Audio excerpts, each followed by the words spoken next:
इस वीडियो में हम लोग ट्रिपल इंटीग्रल जो है उसको जो है वो डिस्कस करेंगे, उसकी प्रॉपर्टीज़ को डिस्कस करेंगे एंड उसके जो न्यूमेरिकल्स हैं बेसिकली उसको हम डिस्कस करेंगे। तो ट्रिपल इंटीग्रल जो है, ट्रिपल इंटीग्रल हमारा वॉल्यूम के कॉरस्पॉन्डिंग वर्क करता है। तो ट्रिपल इंटीग्रल डी जो है यहाँ पे 3 डायमेंशनल के कॉरस्पॉन्डिंग है। D v is equal to d x into d y into d z. तो जो ट्रिपल इंटीग्रल है बिल्कुल सेम जैसे हमने डबल इंटीग्रल में किया है उसी अकॉर्डिंग हम लोगों ने यहाँ पे प्रोसीड करना है। रूल जो है वो बिल्कुल सेम रहेगा जैसे मैंने इससे पहले वीडियो में एक्सप्लेन किया है कि अगर आपके पास जो लिमिट्स हैं, अगर वो लिमिट्स जो हैं वो कांस्टेंट है तो फिर तो कुछ मैटर नहीं करता, with respect to x, with respect to y, किसी भी वेरिएबल के विद रिस्पेक्ट टू पहले इंटीग्रेशन कर सकते हैं। अदरवाइज हमें ये चेक करना है कि जिस वेरिएबल की लिमिट में जितने ज़्यादा वेरिएबल्स हैं उतना ही हमें उसे पहले सॉल्व करना है। जैसे कि हमारा जो फर्स्ट एग्जाम्पल हमने चेक किया कि यहाँ पे d x d y d z, ये तो इन्होंने स्टेटमेंट में ऐसे लिखा हुआ है, लेकिन जब हम इसे स्टार्ट करेंगे सॉल्व करना तो ये z की लिमिट है, बिकॉज एक्स वाई की लिमिट में जिस वेरिएबल के विद रिस्पेक्ट टू इंटीग्रेशन कर रहे होते हो उस वेरिएबल को हम लोग लिमिट में नहीं लिख सकते, यानी ये जो लिमिट है वो z की लिमिट है। तो z की लिमिट में x एंड y आ रहे हैं तो इसलिए मैंने सबसे पहले dz लिखा, उसके बाद मैंने dy लिखा एंड देन dx। तो फर्स्ट मैं z के विद रिस्पेक्ट टू इंटीग्रेशन करूंगी क्योंकि यहाँ पर z की लिमिट में एक्स वाई इन्वॉल्व है। तो इसी तरह से हमारे सारे के सारे जो न्यूमेरिकल्स हैं वो यहाँ पर सॉल्व हो सकते हैं। मैं एक और क्वेश्चन जो है यहाँ पे डिस्कस कर रही हूँ, that is fifth example. A cube has side of length 4। एक क्यूब है जिसकी जो साइड है वो 4 है, 4 लेंथ है उसकी। Let one corner be at the origin, कोई एक कॉर्नर जो है हमने वो ओरिजिन माना, and adjacent corner be on the positive x y z axis. तो अगर हम इसे यहाँ पे ओरिजिन ले लेते हैं, सपोज ये पॉजिटिव एक्स डायरेक्शन है, ये वाई डायरेक्शन है, and suppose this is the z direction. If cubes density is proportional to distance from the x y plane, हमें डेंसिटी गिवन है। डेंसिटी का जो फॉर्मूला होता है that is mass upon volume. So density का जो formula है that is mass upon volume. तो हमें डेंसिटी गिवन है यहाँ पर, density is proportional to distance from the x y plane. तो एक्स वाई प्लेन से अगर हमें डिस्टेंस निकालना है तो वो किस टर्म्स में होगा, z की टर्म्स में होगा। सो दैट मीन्स हमें जो डेंसिटी है वो z कोऑर्डिनेट के प्रोपोर्शनल गिवन है। तो मैंने प्रोपोर्शनैलिटी कांस्टेंट को हटाया, that means density is equal to k times z, where k is some proportionality constant. अब जैसे मैंने अभी फॉर्मूला बताया, density is equal to mass upon volume, तो मास का जो फॉर्मूला होगा that will be density into volume. तो इसीलिए मैंने यहाँ पे क्या किया, ये डेंसिटी होगी इनटू में volume. So density into volume, हमें क्योंकि मास कैलकुलेट करना है एंड हमने छोटा सा वॉल्यूम एलिमेंट लिया लेकिन हमें फुल के लिए करना है, तो हम लोगों ने कंप्लीट जो है ट्रिपल इंटीग्रल का कंसेप्ट लगाया, बिकॉज जो ट्रिपल इंटीग्रल है वो हमारा वॉल्यूम से लिंक होता है। अब अगर हम इंटीग्रेशन लिमिट्स की बात करें, क्यूब गिवन है हमें, तो क्यूब का मतलब सारी साइड्स इक्वल होती है। तो एक्स वाई जेड तीनों की जो लिमिट्स हैं दे विल बी फ्रॉम 0 to 4।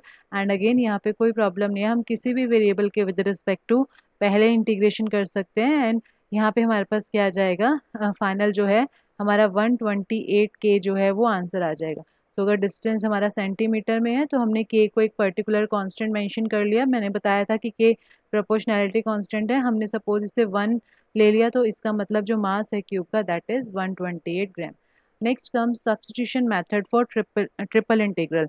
बिल्कुल सेम जैसे हम लोगों ने डबल इंटीग्रल में बात की थी कि कई बार इंटीग्रल्स को सॉल्व करना थोड़ा कॉम्प्लिकेटेड हो जाता है, तो कॉम्प्लिकेशंस को रिड्यूस करने के लिए हम लोगों ने डबल इंटीग्रल में सब्स्टिट्यूशन मेथड की बात की थी। तो सेम वे में हम यहाँ पर डिस्कस कर रहे हैं substitution method for triple integral. So triple integral में भी सेम रहेगा कि जब भी हम पुराने वेरिएबल से एक्स वाई जेड से हम किसी नए वेरिएबल्स पे जाएंगे तो हमें उसका जैकोबियन ज़रूर निकालना है। जैकोबियन हमने ओल्ड वेरिएबल्स का निकालना है with respect to new variables, and जो d x d y d z already question में होता है उसकी जगह हमने d u d v d डब्ल्यू तो लिखना ही है, और इनटू में ये जैकोबियन जो है हमने जो सॉल्व किया है उसे भी हमने फाइंड आउट करना है। तो यहाँ पे 2-3 हमें कोऑर्डिनेट्स गिवन है। एक तो ये फर्स्ट जो है वो तो जर्नल बताया कि कोई भी यू वी डब्ल्यू कोऑर्डिनेट्स में अगर हमें चेंज करना है। अगर हम सेकेंड की बात करें जिसमें क्या है, कार्टेशियन कोऑर्डिनेट्स को हम सिलेंड्रिकल कोऑर्डिनेट्स में चेंज करते हैं। अब सिलेंड्रिकल कोऑर्डिनेट सिस्टम क्या होता है, आर थीटा जेड। तो हमें ट्रांसफॉर्मेशंस पता होने चाहिए कि कार्टेशियन कोऑर्डिनेट से सिलेंड्रिकल कोऑर्डिनेट पे जाने की क्या ट्रांसफॉर्मेशन होती है। तो ट्रांसफॉर्मेशन होती है x is equal to r cos theta, y is equal to r sine theta and z is equal to z. So यहाँ पर हमें ये भी पता होना चाहिए कि थीटा जो एंगल है वो एक्स डायरेक्शन के साथ बनता है आर का। सो इसके अकॉर्डिंग हमारे पास हमें ये सब्स्टिट्यूशन पता होनी चाहिए जो लोअर क्लासेस में भी हम लोगों ने डिस्कस की हुई है। तो जे जो है हमारे पास करली एक्स बाई करली आर, इस तरह से हम जेकोबियन निकालेंगे। हमारे जो पुराने वेरिएबल्स हैं वो एक्स वाई जेड हैं और जो न्यू वेरिएबल्स हैं they are theta and z. तो हम इसे सॉल्व करेंगे जब तो जेकोबियन जो है वो हमारे पास आर आएगा। दैट मीन जब हम कार्टेशियन कोऑर्डिनेट से सिलेंड्रिकल कोऑर्डिनेट पे चेंज करते हैं तो जेकोबियन आर है। तो न्यूमेरिकल्स में यहाँ पर डायरेक्ट आर लिखा होगा जेकोबियन, बट हमें ये जो डेरिवेशन है ये पहले जेकोबियन जो है वो फाइंड आउट करना पड़ेगा। नेक्स्ट जो हमारे पास है, अगर हम कार्टेशियन कोऑर्डिनेट्स की बात करें, कार्टेशियन कोऑर्डिनेट्स में हमारे पास क्या होगा, कार्टेशियन कोऑर्डिनेट से स्फेरिकल कोऑर्डिनेट में अगर हम कन्वर्ट कर रहे हैं तो यहाँ पर हमारे जो कोऑर्डिनेट्स होंगे they will be r theta and phi. So r theta and phi spherical coordinates हो गए। तो कार्टेशियन और स्फेरिकल कोऑर्डिनेट्स का ये रिलेशन होता है x is equal to r sine theta cos phi. And again इसका डायग्राम जो है वो बहुत ध्यान से बनाना है। अगर आप यहाँ पे थीटा एंड फाई को एक्सचेंज करते हैं तो यहाँ पर भी हमें सब्स्टिट्यूशन में भी कॉरस्पॉन्डिंगली चेंजेस करने पड़ेंगे। इस केस में भी हम लोगों ने जेकोबियन फाइंड आउट किया। ये जो जेकोबियन आया हमारा that is r square sine theta. तो अभी हम न्यूमेरिकल्स भी डिस्कस करेंगे, उससे और ज़्यादा क्लियर हो जाएगा। अब यहाँ पे जो सिलेंड्रिकल कोऑर्डिनेट्स हमने डिस्कस किए हैं वहाँ पर एक रिमार्क लिखा है कि अगर हमें सिलेंडर का रीजन ऑफ इंटीग्रेशन गिवन है तो आर की जो लिमिट होगी वो 0 टू a, क्योंकि हमें पता है कि जो सिलेंडर है उसका बेस एक सर्कल होता है, तो इसलिए रेडियस जो है वो हमने 0 से a ले ली। थीटा जो है वो 0 से 2 पाई, बिकॉज जैसे मैंने अभी बोला कि सिलेंडर का बेस एक सर्कल होगा तो इसलिए हमने 360 डिग्री का एंगल लिया है। उसकी कुछ हाइट होगी इसलिए z की जो लिमिट है वो 0 से h लिए। सिमिलरली यहाँ पर भी दो रिमार्क गिवन है कि अगर हमें रीजन ऑफ इंटीग्रेशन जो गिवन है वो कंप्लीट स्फीयर गिवन है तो उस केस में आर तो 0 से a होगा। अब यहाँ पे हमें ये ध्यान से देखना है, एक थीटा जो है वो हमारा 0 से पाई एंड फाई जो है वो 0 से 2 पाई। अगेन मैंने जो बोला अभी कि हम जब भी स्फेरिकल कोऑर्डिनेट्स को कहीं पे भी यूज़ करते हैं कि बेटर है कि हम पहले डायग्राम ज़रूर बनाएं। अब यहाँ पर अगर हम चेक करें ये वाला हमारा फाई है, मीन्स 2 डायमेंशन में जो एक्स वाई प्लेन है, जो फाई है वो सारा का सारा हमारे पास 360 डिग्री होगा। लेकिन जो जेड है, अगर हम इसे 3D में इमेजिन करें कि अगर हमारा एक प्लेन है, सपोज हम एक पेपर ले लेते हैं तो उस पेपर पे तो हम लोगों ने पूरा का पूरा सर्कल ड्रॉ कर लिया, तो दैट मीन्स जो फाई है वो तो हमारा 0 से 2 पाई होगा। अब जो जेड जो ये थीटा एंगल है उसका मतलब है हम सिर्फ पेपर से ऊपर बात कर रहे हैं, अबव द पेपर, तो उसके लिए जो एंगल होगा दिस एंगल, ये एंगल जो होगा वो हमारा क्या होगा 180 डिग्री होगा। तो इसलिए थीटा जो है वो हमारा 0 से पाई होगा और फाई जो है वो हमारा 0 से 2 पाई होगा। अगर इसी में पॉजिटिव ऑक्टेंट बोल दें, जैसे कि क्वाड्रेंट्स होते हैं 2 डायमेंशन में, सिमिलरली 3 डायमेंशन में ऑक्टेंट होते हैं। ऑक्टेंट जो होते हैं वो 8 होते हैं। पॉजिटिव ऑक्टेंट का मतलब जिसमें एक्स वाई जेड जो है वो तीनों ही क्या हो, पॉजिटिव। तो अगर किसी क्वेश्चन में पॉजिटिव ऑक्टेंट मेंशन किया हो तो वहाँ पर हमने फिर दोनों ही लिमिट्स को 90 डिग्री लेना है, बिकॉज जैसे फर्स्ट क्वाड्रेंट में एंगल जो होता है वो 0 से 90 होता है, लाइकवाइज जो फर्स्ट ऑक्टेंट होता है पॉजिटिव ऑक्टेंट उसमें थीटा और फाई जो है वो हमारे 0 से 90 होते हैं। अब जैसे कि अगर हम ये क्वेश्चन चेक करें, हमें ट्रिपल इंटीग्रल को इवेलुएट करना है, हमें z की लिमिट सेपरेटली गिवन है और ये x square plus y square less than equal to 4। अगर हम चेक करें इसे, ये हमारे पास सर्कल का सर्कल के कॉरस्पॉन्डिंग इक्वेशन है और ये साथ में हाइट है, तो सर्कल और साथ में हाइट दैट मीन्स हम सिलेंड्रिकल कोऑर्डिनेट्स को इजीली यहाँ पे इंट्रोड्यूस कर सकते हैं। तो हम लोगों ने वही किया, हम लोगों ने इसे डायरेक्ट सॉल्व ना करके, अगेन डायरेक्ट भी सॉल्व कर सकते हैं बट हो सकता है कि हमें इंटीग्रेशन में थोड़ी कॉम्प्लिकेशंस लगें, इसलिए हम लोगों ने उसे सब्स्टिट्यूशन मेथड से किया।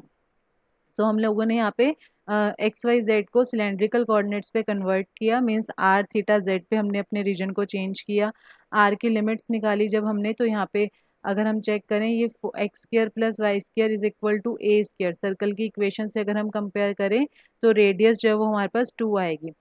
सर्कल जो है वो कंप्लीट, जैसे मैंने अभी डिस्कस किया कि जो सिलेंड्रिकल कोऑर्डिनेट्स हैं उसमें हमने थीटा जो लेना है वो 0 से 2 पाई लेना है, और z जो है वो हमें ऑलरेडी क्वेश्चन में गिवन है, दैट इज़ फ्रॉम -1 to 1। तो उसके बाद जस्ट हमें लिमिट्स को पुट करने हैं। अब यहाँ पे जो मैं बात करी थी जेकोबियन, इन्होंने डायरेक्ट यहाँ पर r लिखा है, बट हमें जो है जेकोबियन को डिराइव करके दिखाना है, जो कि मैंने इसका सेकेंड पार्ट अभी डिस्कस किया कि जेकोबियन की जो वैल्यू है that is equal to r। तो ये हम लोगों ने यहाँ पे डिस्कस किया। तो उसके अकॉर्डिंग आगे सिंपल सॉल्व करना है। किसी भी वेरिएबल के विद रिस्पेक्ट टू पहले इंटीग्रेशन हो सकती है, क्योंकि यहाँ पर सारी लिमिट जो है वो कांस्टेंट है। अगर हम 7th एग्जांपल की बात करें, यहाँ पर हमारे पास ये रीजन गिवन है x² + y² + z² less than equal to 1।